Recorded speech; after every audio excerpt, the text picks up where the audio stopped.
आज से तकरीबन 3 दिन पहले राजा सिंह बीजेपी के एमएलए गोशा महल असेंबली कॉन्स्टिट्यूंसी ने ऐवान असेंबली में जो बयान दिया कि पुराना शहर एक छोटा पाकिस्तान बन चुका है। ये जो असेंबली का मुकाम होता है ये एक बहुत मुक़द्दस मुकाम है जहाँ पर उस रियासत के भलाई के बारे में बात की जाती है। लेकिन राजा सिंह का ख़ुद ताल्लुक़ एक पुराने शहर, उनका जो गोशा महल असेंबली कॉन्स्टिट्यूंसी है वो ख़ुद एक पुराने शहर में आता है। और पुराने शहर में जो गंगा जमनी तहज़ीब है उसको बिगाड़ने के लिए हिंदू मुसलमान में तफरीक़ा डालकर अपनी सियासी दुकान चमकाने के लिए राजा सिंह ने ये बयान दिया है।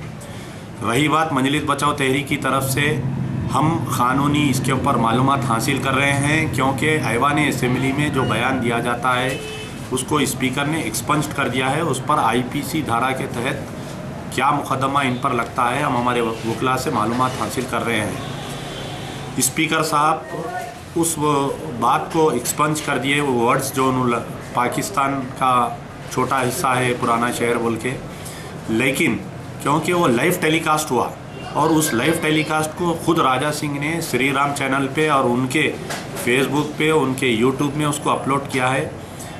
तकरीबन लाखों लोग पूरे दुनिया में उसको देखे हैं, जिससे उनकी दिलाजारी हुई है। पुराने शहर के रहने वाले जो दुनिया के मुख्तलिफ़ मुकामात में हैं वहाँ से हमें टेलीफ़ोन कॉल्स आए हैं। हम उनके बारे में क़ानूनी मालूमात हासिल करते हुए उसके ख़िलाफ़ में इज़्ज़त का, राजा सिंह के ख़िलाफ़ में इज़्ज़त का मुकदमा डालेंगे।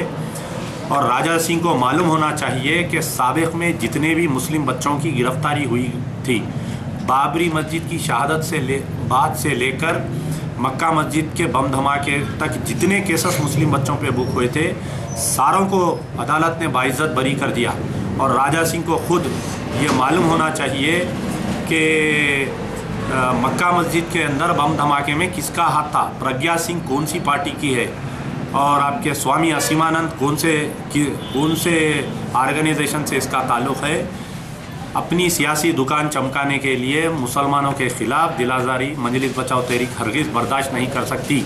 लेकिन अफसोस का मुकाम यह है कि जब ऐवान असेंबली में राजा सिंह ये गुफ्तगू कर रहे थे तो टीआरएस, कांग्रेस और दीगर के जो अपने आप को सेकुलर जमातें कहते हैं उनके एमएलएस क्या कर रहे थे।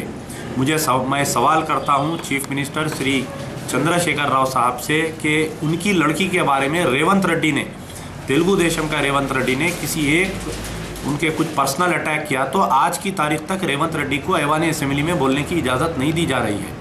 लेकिन राजा सिंह को ये जब से असेंबली चालू हुई, राजा सिंह रोज़ाना कोई ना कोई ज़हर अफसानी कर रहा है मुसलमानों के ख़िलाफ़ में। ये एक पागल शख्स ही ऐसी गुफ्तगू कर सकता है, वरना अगर कोई दियानतदार शख्स रहा तो ऐसी गुफ्तगू नहीं कर सकता है। हम छोड़ने वाले नहीं हैं। ऐसे कई राजा सिंह आए और कई राजा सिंह गए। साबिक़ा मजलिस बचाओ तहरीक का रिकॉर्ड रहा है। इससे पहले आला नरेंद्रा जो हिमायत नगर का एमएलए हुआ करता था, ऐसी ही पुराने शहर के बारे में बोला, तो जब अमानुल्लाह खान साहब असेंबली में थे उसका गिरेबान पकड़े, उसके मुंह पे थूके, वहाँ पर उसको सस्पेंड कराए। तकरीबन 3 घंटे तक ऐवान असेंबली चलने नहीं दिए। मौजूदा एमएलएस को अमानुल्लाह खान से सबक लेना चाहिए और ऐसी कार्रवाई करना चाहिए। एक जो भी ऐवान असेंबली में बोला जाता है वो असेंबली का रिकॉर्ड होता है, लेकिन क्योंकि ये लाइव टेलीकास्ट हुआ है और पूरा सोशल मीडिया पे आया, ख़ुद राजा सिंह अपने श्री राम चैनल पे, फेसबुक पे उनके ख़ुद उस पर ये बात को बार बार बता रहे हैं, तो हम इसके ऊपर क़ानूनी नोटिस इनको इशू करने वाले 1-2 रोज़ के अंदर, और इसके बाद में इनके ऊपर मजलिस बचाओ तहरीक की तरफ से इज़्ज़त का मुकदमा डालेंगे। और इंशाअल्लाह ये हेट स्पीच में आता है, 2-3 इसके ऊपर मुकदमात लगते हैं, कैसा भी करके उसको क़ानूनी कार्रवाई करने वाले।